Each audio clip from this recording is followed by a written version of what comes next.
সুপ্রভাত বন্ধুরা। কারণে অকারণে ব্লগের আমি শিপ্রা বলছি। মর্নিং ওয়াকে বেরিয়ে পড়েছি। সব সময় আমি রাস্তায় বেরিয়েই তোমাদের সঙ্গে কথা বলা শুরু করি।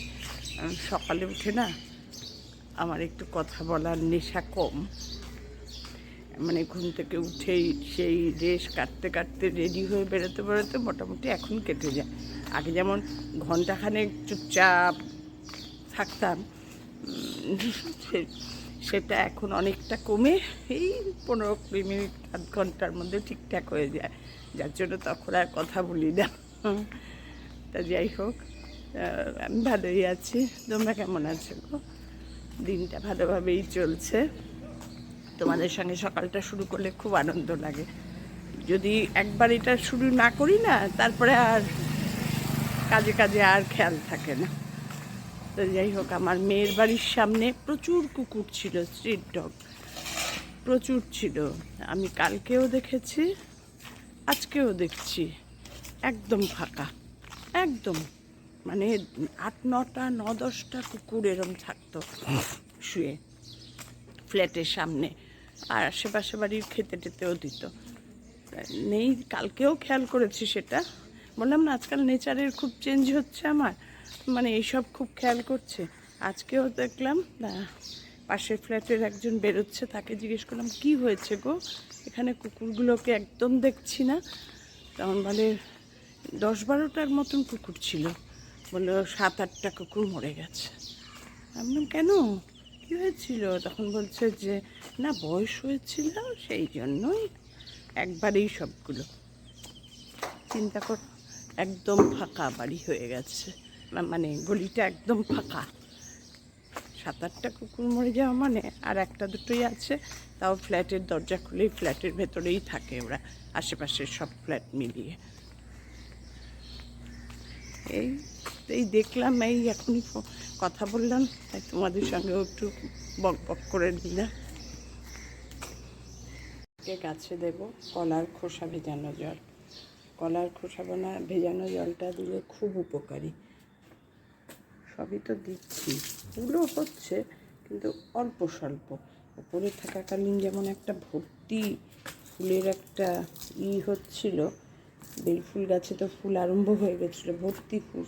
ঠিক বেড়াতে যাওয়ার আগে দেখে এত আনন্দ লেগেছিল।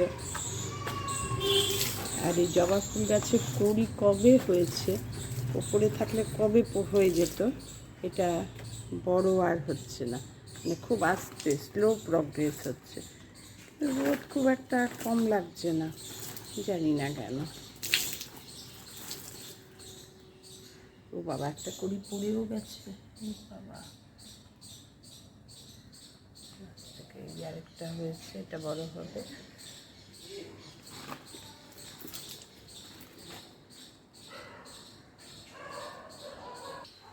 এবার পূবের বারান্দার গাছগুলোকেও জল দেব। তবে 2 দিন ধরে বৃষ্টি হচ্ছে বলে না অত চিন্তা লাগছে না। দুপুরের দিকে, কালকে দুপুরের দিকে হয়েছে, সন্ধ্যের দিকে হয়েছে, তাও এই পুষ্টিকর জলগুলো বলেই দেওয়ার চিন্তা। এই পুষ্টিকর জলগুলো খুব দরকার হয় গাছের জন্য গো, এখন বুঝতে পারছি।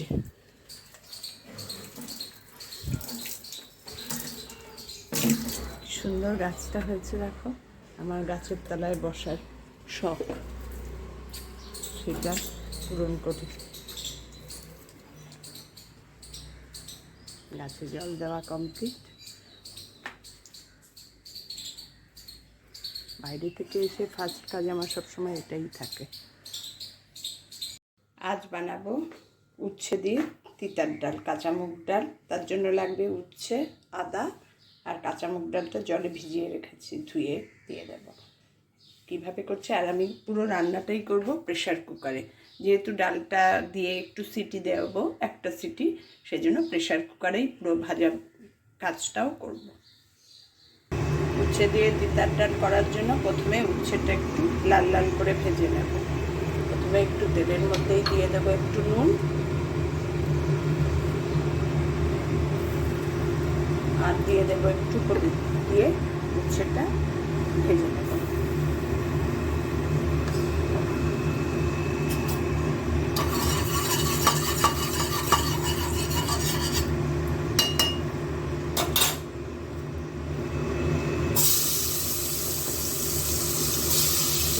তুলে নিয়ে ফোড়ন দিয়ে বসিয়ে দেব।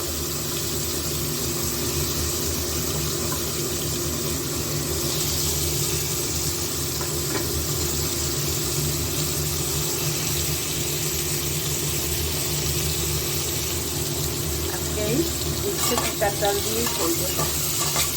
মানে গল্প করেছি না, একদিন রান্না করলে আমার দুদিন আর রান্না করতে হয় না, খাওয়ার নেই কেউ, কিন্তু পরের দিন আবার সেই আইটেমটা খেতেও ইচ্ছা করে না। কিন্তু কত কম করা যায় বলো তো। এই পিঠার ডাল করছে অল্প একটু, তাও দেখবে 3 দিন থেকে যাবে। মানে একদিন দুদিন ভালো লাগে, পরের দিন আর ভালো লাগে না দুজনেরই। উচ্ছেটা ভেজে নামিয়ে নিয়েছি এই তেলের মধ্যেই। এবার ফোড়ন দেবো একটা শুকনো লঙ্কা, আর দিয়ে দেব রাঁধুনি। রাঁধুনি না দিলে তোমার শুক্তোর কোনো গন্ধই হবে না। আর দিয়ে দেবো একটু সর্ষে, কালো সর্ষে। এই দুটো মিক্স করে ফোড়নে দিয়ে দেবো। এবার এই ফোড়নগুলো একটু ভাজা ভাজা হবে। তেলটা তো গরমই, উচ্ছেটা ভাজাই হয়েছে।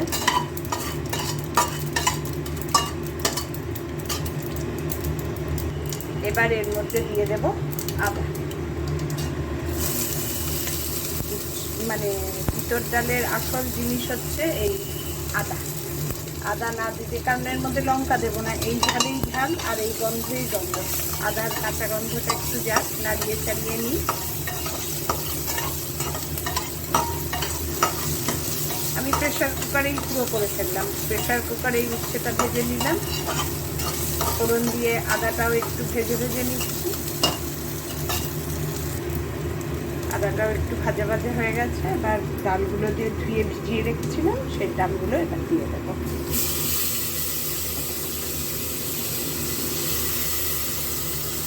আদার মধ্যে কাঁচা মশলাটা দিয়ে দিয়েছি। এবার এর মধ্যে দিয়ে দেবো নুন।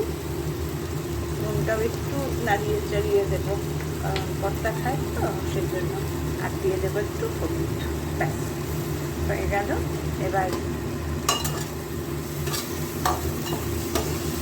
একটু নাড়িয়ে চাড়িয়ে মিশিয়ে, দারুণ টেস্ট হয় এইভাবে পিঠার ডাল খেলে। আর ইন্ডাকশানে বসিয়েছি গরম জল, এটা এবার দিয়ে দেবো।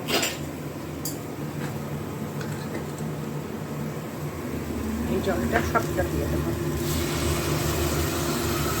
ঠান্ডা জল দিলেও কোনো ব্যাপার না, কিন্তু তাও গরম জলটা দিলে বেশি টেস্টি হয় না যে কোনো জিনিসই।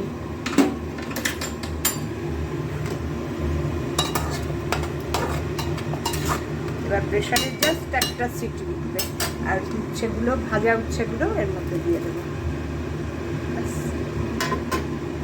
দিয়ে নাড়িয়ে প্রেশারে ঢাকনা লাগিয়ে দেবো। একটা সিটি ওঠার জন্য অপেক্ষা করবো। একটা সিটি উঠে গেছে, এবার গ্যাসটা অফ করে দেবো। এরপর তোমাদের যখন রেডি করব, নামাবো যখন, আবার দেখাবো। একটা সিটি দেওয়ার পর আমার মুগ ডালের অবস্থা দেখো, একদম মোটামুটি ঘন হয়ে গেছে। এর জন্য একটু জল দেব, বেশি না, একটু গরম জল ইন্ডাকশানে বসিয়েছি।